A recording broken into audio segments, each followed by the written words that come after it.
आप देख रहे हैं कि मेरे सामने ये मेडल्स ही मेडल्स हैं। ये सारी वो अचीवमेंट्स हैं जो मैंने नहीं, बिल्कुल मैंने नहीं, मैं कहने वाली थी काश आई विश ये मैंने हासिल की होती, ये मैंने नहीं की। लेकिन जनाब हमारी पाकिस्तान में ऐसा टैलेंट है कि जिसमें कोई दो राय नहीं है। हम ये बिल्कुल नहीं कह सकते कि पाकिस्तान में किसी चीज़ की कमी है। वो चाहे बॉक्सिंग हो, वो चाहे आपकी जिस तरह से अभी हमने आपसे एक गोल्फर की मुलाकात भी करवाई।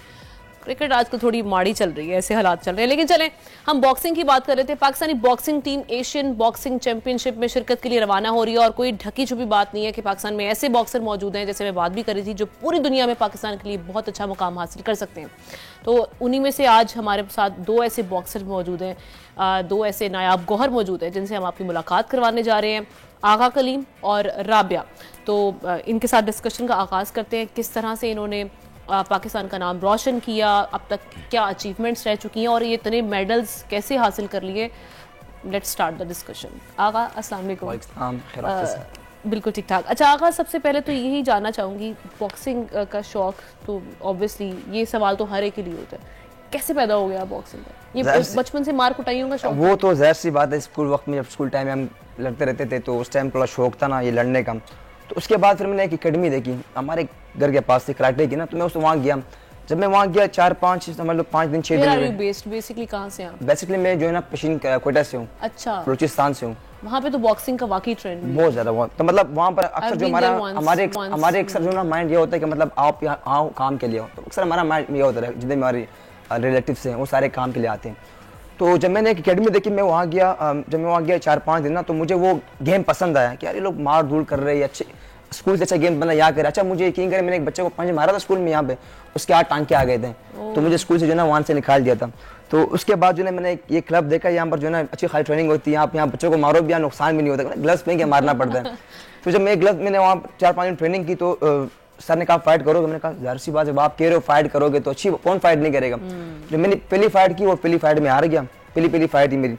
अब मेरा तकरीबन 1 महीना हुआ, दोबारा वो फाइट सिंध वर्सेस बलूचिस्तान का फाइट आया, तो वही बंदा सामने आया हुआ था। मैंने कहा सर उसी से फाइट करनी, इसने मुझे आ रहा है। तो सर ने कहा नहीं इसको छोड़ो, फाइट चेंज करो। मैंने कहा नहीं उसी से करनी। सर ने फाइट रखवाई, उसको मैंने बीट किया। फिर वहाँ से अल्हम्दुलिल्लाह मैं 6 टाइम ऑल सिंध चैंपियन रहा, 6 टाइम ऑल कराची चैंपियन रहा, 2 टाइम वुशु चैंपियन रहा, 2 टाइम ट्रॉय चैंपियनशिप रहा, 2 टाइम कायद आज़म डे चैंपियन रहा, 2 टाइम अल्लामा इकबाल डे चैंपियन रहा, उसके बाद 2 टाइम नेशनल चैंपियन रहा जो पूरे पाकिस्तान में होती है। फिर उसके बाद मेरी सिलेक्शन हुई एशियन चैंपियनशिप के लिए।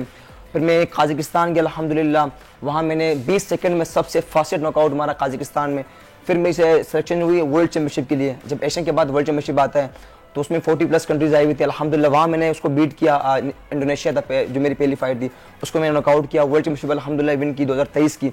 फिर मेरी सिलेक्शन हुई 2024 में वर्ल्ड चैंपियनशिप के लिए अल्हम्दुलिल्लाह, उसको मैंने बीट किया। पहली फाइट थी मेरी काज़ाकिस्तान के साथ थी, वो 3 टाइम वर्ल्ड चैंपियन था, उसको अल्हम्दुलिल्लाह मैंने हराया। वर्ल्ड चैंपियनशिप कितनी जीत चुके हैं? अभी तक 2 हो गया इंशाल्लाह। 3 टाइम जो है ना, 3rd टाइम हिस्ट्री क्रिएट करनी है इंशाल्लाह। हैट्रिक आप करने जा रहे हैं? हैट्रिक करने और हिस्ट्री क्रिएट करनी है इंशाल्लाह। अभी वैसे अपकमिंग इवेंट कौन सा आ रहा है? अपकमिंग इवेंट जो भी हमारा ईरान में हो रहा है, इसमें वो है एशियन चैंपियनशिप। इसमें 21 कंट्रीज आ रही है और 500 के आसपास प्लेयर्स आ रहे हैं। तो जिसमें अल्हम्दुलिल्लाह राबी की सिलेक्शन हो चुकी है, वो भी जा रही है और मैं अल्हम्दुलिल्लाह जा रहा हूँ। देखो हमारा पता है कि मेन मसला क्या होता है, अब है अल्हम्दुलिल्लाह मुझे स्पॉन्सरशिप मिल गई है, मेरी कॉन्ट्रैक्ट हो गई है, एवन इंटरेस्ट के साथ हो गई है और मैको के साथ हो गई है। और उसके अलावा मेरे स्पॉन्सर्स है, एहसन अहमद भाई है, आमिर शेख भाई है, वलीद भाई है, ये सारे अल्हम्दुलिल्लाह सपोर्ट कर रहे हैं। अब मेन इशू ये आ रहा है कि मतलब हमारे जो बच्चे हैं वो सपोर्ट नहीं मिल रहा। जाहिर सी मैंने जितनी मेहनत की, मुझे पता है कितनी मैंने मेहनत की। अब अल्हम्दुलिल्लाह मैं तो हम लोग जा रहे हैं, अब मेरा टिकट हो गया, अब इनका टिकट रह गया, तो इस वजह से हम लोग चाहते हैं कि जो इंशाल्लाह मुझे बड़ा उम्मीद है, भरोसा है कि इंशाल्लाह जब जाएगी तो इंशाल्लाह ताला ये 5 से मेडल लाजमी लेकर आएगी। I'll get back to you। मैं जरा राबिया से भी जरा हम चिट चैट करते हैं। राबिया, ये लड़की होके मार कुटाइयों का शौक और ये जी पंच मार दिया, ये कर दिया, ये क्या हुआ? ये स्टार्ट से बताऊं तो बाय द वे आप भी सेम शहर से, कोयटा से ही हैं अभी? नो। अच्छा। हमारा गांव जो है हरीपुर मानसेर है, लेकिन हम इस वक्त हमारे स्टे कराची में। तो मुझे बचपन से ही शौक था गेम्स खेलने का। हमारे स्कूल में एक स्पोर्ट की टीम आई थी जिसमें मुख्तलिफ गेम्स थे, तो उसमें किक बॉक्सिंग भी था। ये एक नया गेम था, तो मैंने बोला चलो ज्वाइन कर लेती हूँ, कैसा है कैसा नहीं है, आई विल चेक इट। सो मैंने फिर इनकी अकेडमी ज्वाइन की, तो मुझे यहाँ पे बहुत अच्छा लगा, या मतलब बहुत इंजॉयमेंट भी मैं करती थी साथ में पंच चला दिए। सो मैं इस फील्ड में आगे गई और मैंने इतनी मेहनत की, मैं सीखी, फाइट्स आई, मैंने फाइट्स जीती। खैर मेरे तो पेरेंट्स और फैमिली वाले इस हक में नहीं थे, क्योंकि देखें एक लड़की है, एक वुमेन। क्या एज थी एग्जैक्टली आपकी जब आपने स्टार्ट? एग्जैक्टली मैंने, अभी मुझे 6 मंथ भी नहीं हुए। अच्छा। या तो फिर मैंने यहाँ पे प्रैक्टिस की, मेहनत जारी रखी। अब मैंने एंजॉयमेंट पे अपना फोकस हटा दिया, भाई मैंने अभी एंजॉयमेंट नहीं करनी, अपने लिए मैंने अपना फ्यूचर बनाना है। सो उसमें मैंने काम करना स्टार्ट किया और मेरी पहली फ़ाइट हुई इस पे winter cup Karachi women championship के नाम से। तो उस पर मैंने गोल्ड हासिल किया, फर्स्ट टाइम गोल्ड हासिल किया। मेरे फैमिली वाले काफ़ी खुश हुए। तो उन्होंने मुझे आगे प्रमोट करना स्टार्ट किया। और ना स्टार्टिंग में तो मुझे बिल्कुल भी ये बोलते थे तुम लड़की हो, तुम नहीं जाओ। लेकिन मेरी फर्स्ट चैम्पियनशिप इतनी बड़ी गोल्ड हासिल किया तो एजाज़ की बात थी। मेरे माँ पापा भी खुश हो गए। बिल्कुल। उसके बाद आगे डीजे रेंजर्स का एक कप आया 2023 में। सो उस पर मैंने किया, फर्स्ट डे फाइट जीती, सेमीफाइनल जीता। जो भी आपने मेडल्स पहने हुए, मैं चाहूंगी ये अचीवमेंट्स ये कहाँ की, इनके बारे में कुछ बताइए। या मैं बताती हूँ। ये डीजे रेंजर्स कप में मैंने उसमें गोल्ड मेडल हासिल किया। Winter cup Karachi women championship उसमें मैंने गोल्ड मेडल हासिल किया। सन गेम में मेरी गोल्ड मेडल हासिल किया। इसके अलावा मुख्तलिफ गेम्स हुए, उसमें मैंने हासिल किया।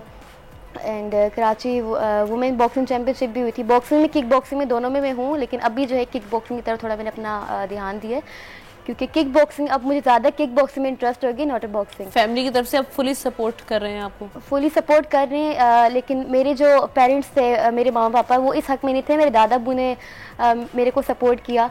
और दादा अब्बू की बदौलत सच बात कहूँ तो मेरे दादा अब्बू ने मुझे इतना प्रमोट किया, इतना सपोर्ट किया कि मैं आज यहाँ पे हूँ। ये ऐसा होता है कि फैमिली में आपके कोई एक ऐसा शख्स आपके लिए एक ऐसा वसीला बन जाता है जो आपको आगे लेके जाता है, जो आपके अंदर जो एक किक होती है किसी भी चीज़ के लिए, या आपकी कोई आपने कुछ अचीव करना होता है, आपको कोई मिशन होता है, तो आपको कोई ना कोई सपोर्ट अल्लाह ताला वो कहते हैं ना सहारे वसीले बना देता है। तो आपकी जाने बातें आगा, अभी आगे क्या प्लान्स हैं, रूटीन क्या है बेसिकली? देखिए पहले तो रूटीन मेरी ये थी, मैं मतलब 12 बजे आता था काम पे, ठीक है, फिर रात को 12 तक मैं होटल पे काम करता था। कितने घंटे बेसिकली बॉक्सिंग की आपकी ट्रेनिंग होती है? मैक्सिमम अभी जो है मैं 2 घंटे ट्रेनिंग करता हूँ, 2 घंटे कि अभी मेरी जो चैंपियनशिप करीब आएगी तो 15-20 दिन फिर मैं ट्रेनिंग डबल कर दूंगा, सुबह भी और शाम को भी 4 घंटे ट्रेनिंग करते हैं। तो पहले रूटीन मेरी ये थी कि मतलब 12 घंटे में काम करता रहा, फिर रात को ट्रेनिंग करता रहा। मतलब वो मुश्किल था मेरे लिए, बहुत मुश्किल था। स्टार्टिंग में सपोर्ट बिल्कुल नहीं था। वो पता है कि मतलब ज़ाहिर सी बात है, जब आप काम पे इसलिए कराची आते हो, जब आपका सारा माइंड काम पे हो तो फिर आपको ना सपोर्ट नहीं मिलती है। तो जो मेरी दादी थी उन्होंने मुझे बहुत प्रमोट किया, सपोर्ट किया। अक्सर मेरा जो ना जब मेरा फाइट के लिए मेरा हाथ फ्रैक्चर हो गया था ना, तो मैं काम पे नहीं जा पा रहा था। तो उसने कहा क्या हुआ? मैंने कहा हाथ फ्रैक्चर हो गया। और मैंने बताया मैंने कि फाइट में, अगर मैं बताया कि फाइट में वो, तो ज़ाहिर सी बात है वो मुझे जो है वहाँ से निकाल देते हैं। जब मैं घर पे आया, उसी दिन मेरी वालदा भी गाँव से आई हुई थी। उन्होंने मेरा हाथ देखा फ्रैक्चर है, वो उसने जो है उल्टा वो मुझे मारा, बोला आप उसको काम डबल करो, कि मतलब ये जो ना उठे से बाहर जाए नहीं। तो काम डबल हुआ। मैंने फिर भी हिम्मत नहीं आ रही, मैं लगा रहा, मेहनत करता रहा। अल्हम्दुलिल्लाह सपोर्ट था दादी का बहुत, उसने बहुत सपोर्ट किया, प्रमोट किया।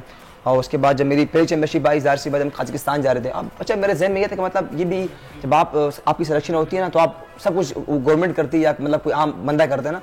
अब मुझे पता नहीं कि मैंने वीजा भी खुद करना है, टिकट भी खुद करना है, खुद करना पड़ता, सारा प्रोसेस आपको ये खुद करना पड़ता है। आप ट्रेनिंग भी करो। रीजन क्या है? मैं यही परेशान हूँ कि यार मतलब आप ट्रेनिंग भी करो, आप अपनी जो ना वेट, अच्छा मेन चीज आप वेट लूज भी करो। जब आप वेट लूज करते हो ना 5-6 kg, आपका बीपी गिर जाता है, ठीक है, आप किससे बात भी नहीं कर पाते हो। फिर उस दौरान आप स्पॉन्सर ढूंढो कि सर आप सपोर्ट करें, आप प्रमोट करें, हम आपको मेडल ला के देंगे। अब जब मैं आया, आप यकीन कर, जिस मीडिया में बैठा हूँ उनसे मैंने वादा किया कि आप सपोर्ट करें, मेडल लाना मेरा काम है। अल्हम्दुलिल्लाह मैंने 30 फाइट्स के लिए 30 फाइट में अल्हम्दुलिल्लाह मैंने 29 विंस किए। विनिंग स्ट्राइक मेरा अल्हम्दुलिल्लाह ऑन द टॉप है, सब विन की। मतलब किस बॉक्सर से आप मुतासिर हैं? अक्सर जो अगर मैं थाईलैंड की बात करें, जब वर्ल्ड चैंपियनशिप, रुटोंग जो है ना बहुत स्ट्रॉन्ग फाइटर है थाईलैंड के, वो बहुत इसको कहते हैं आयरन मैन कहते हैं उसको। एक रुटोंग है, एक लियाम बडाको है, ये वो स्ट्रॉन्ग फाइटर जिनको मैं देख के मोटिवेट होता हूँ। तो फिर जब मैं ज़ाहिर सी बात है, पहली बार एहसन भाई ने टिकट करवाया मेरा, मैं कजाकिस्तान जा रहा था। अब एक बंदा जिसने कोयटा से कराची देखा हो, अब वो पहली बार कजाकिस्तान जा रहा है। आप यकीन करें, मैं जब पहली बार एयरपोर्ट जा रहा था ना, तो मुझे पता नहीं किस तरफ जाना है, बोर्डिंग पास क्या होता है, क्या होता है। पहली बार मैं रह गया 4 दिन मैंने एयरपोर्ट पे गुजारे, इसी तरह बैठा हुआ था 4 दिन। मेरे साथ कुछ प्रोटीन थे मैंने लेके जाने थे, मतलब बादाम थे, कुछ मेरे ड्राई फ्रूट थे, सारे रखे हुए थे। अब मैंने वही खाया, पानी पिया, 4 दिन मैं गुजारे एयरपोर्ट पे। आप यकीन करें मुझ पे क्या गुजरी 4 दिन, 4 साल के बराबर। इंसान इन्हीं चीजों से लर्न करता है से, और अच्छी बात है। आप अल्लाह ताला आपको मजीद कामयाबियां अता करे। गुड लक आप दोनों को, आपके जो आने वाले इवेंट्स उसके लिए। सब्सक्राइब करें और बेल दबाएं ताकि कोई खबर रह न जाए।